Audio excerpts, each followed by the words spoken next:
nagpapamotivate sa akin ay family, financial stability, at proving myself. Yung sa family is, since ako na yung pinakabunso sa amin, so ako na yung parang last card. So ayun, tapos ay proving myself kasi hindi naman sa minamalit yung ano namin. Pero parang gano'n na rin. Parang hindi patas yung tingin. Gano'n. Tapos financial stability, syempre sino ba namang ayaw nun. So ayun yung naka-motivate sa akin. Nagpo-motivate sa akin, matik pera. Katapos, matik yung pera na yung mapupunta sa magulang ko.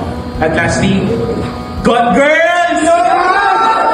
Pero tatlong nagpo-motivate sa akin is those dreams, financial stability, and syempre making my parents proud. So dreams kasi, syempre gusto ko ma-achieve yung mga gusto ko sa buhay. Then financial stability para naman masukian ko yung mga paghihirap na magulang ko. Kasi ganun din sa akin na making my parents proud.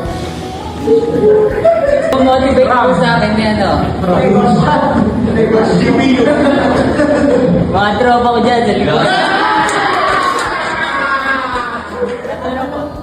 Tsaka pera, syempre, para may bahay, lupa, at Motivate sa akin para pumasok sa school. So pinakauna yung site of graduation. Kasi yun yung pinaka-goal natin, to graduate and to get that degree, get that bachelor's degree. Pangalawa is memories.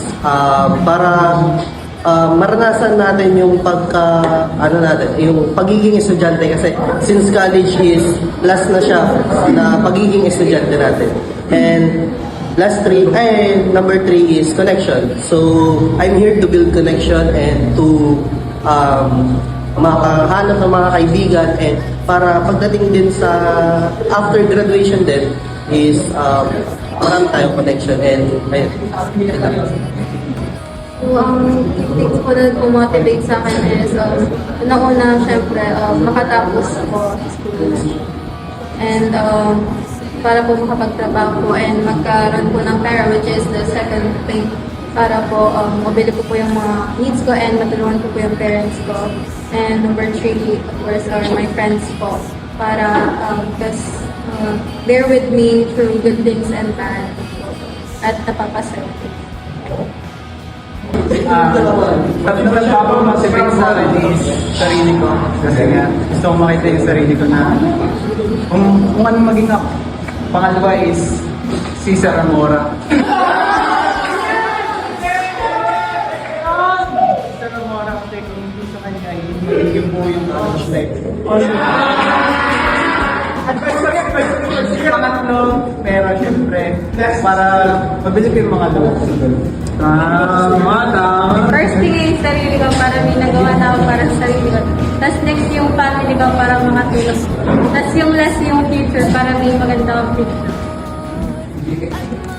Ang unang nagmamotivate sa akin ay pera kasi syempre pangluho. Tapos ang sunod na nagmamotivate sa akin ay pamilya ko dahil sila din yung nagsusuporta sa akin sa mga araw-araw. At ang huli nagmamotivate sa akin araw-araw ay yung sarili ko para kasi gusto kong i-improve na yung sarili ko para sa future na mangyayari din sa akin. Unang nagmamotivate sa akin ay pamilya. Siyempre, sila nagpalaki sa akin. So, gusto ko na yun, lagi lutang. So, second, siyempre, yung mga classmate ko dyan. Bakit dyan? Maingay, masaya. Okay. Tapos, ang panghuli, pera. Siyempre, sino ba namang may ayaw sa pera? Yung kapatid ko kasi dalawa lang kami. Actually, tatlo kami, pero half lang hindi sila. Tapos yung parents ko, my mother na 5 years nang patay. At yung patay ko, na laging wala sa akin. At ako. Tanda ko. Three things na nagpapamotivate sa akin. Una, syempre, family. Kasi simula sa phone, sinuportahan nila ako from elementary hanggang college. Then, pangalawa ay syempre pera. Kasi syempre, hindi naman natin may tatanggi na malaki talaga yung papel ng pera sa buhay natin.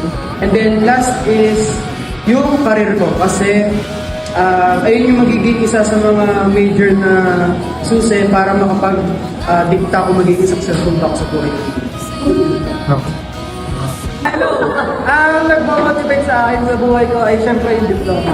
Syempre mayabang ako eh. Kailangan may patunayan ako dun sa akin. Kasi lahat ng kapatid ko is graduate. Then kailangan ko din makagraduate para maging proud din sila sa akin. The next naman is pera din.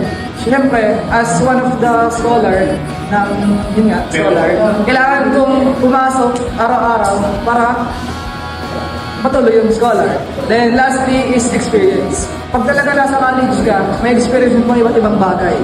May nahuni, mga nasa back row. Ano ka back row, pinaka-the best para sa akin. So yung three things na nagpapamotivate sa akin is first, family at saka yung jowa ko. Kasi sila yung lagi yung nakasupport sa akin. Sila yung main nila nagiging instrument sa kapag naging hardship sa part ng kuya.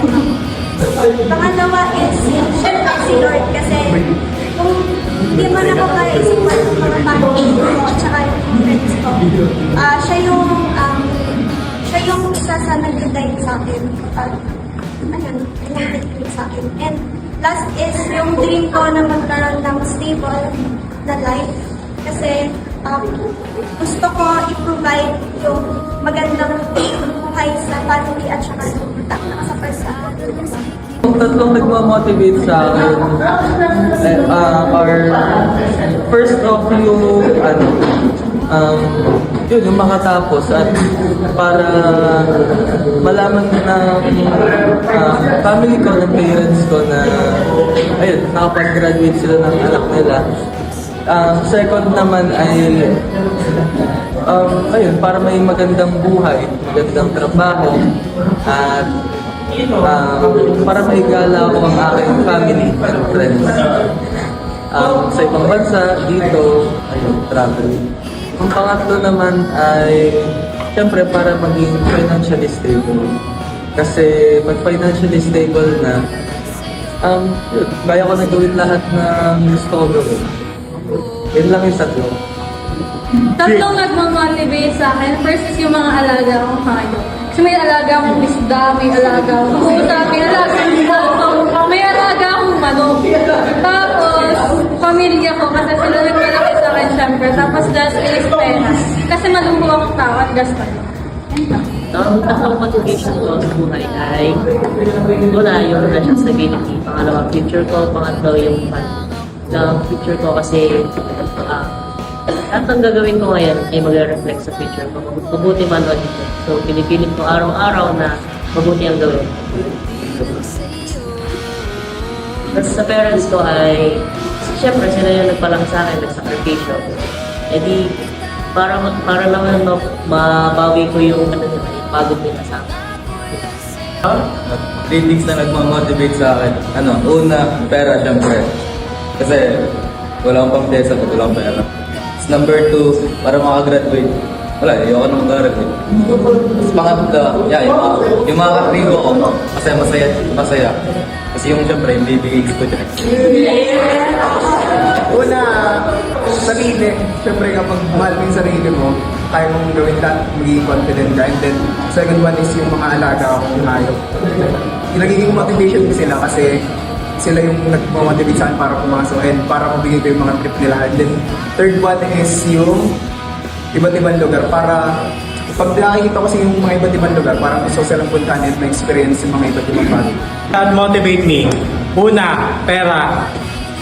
Ilang taon na akong nasa school, syempre gusto ko naman magka-pera after ko makaalis ng school. So, pangalawa, sugal. Mas masaya motivate sa buhay pag meron kang pwede isakripisyo at pwedeng mabuhay. Pero mostly pera din naman yun. So pangatlo, yung aking yung mga D1 OGs ko na mga kaibigan. Gusto ko sila makita maghirap. Pangalan. Ala, di niya kilala yan. Si Guru sa sa teacher's ed, ayoko sa teacher's ed, si Jeren sa biology.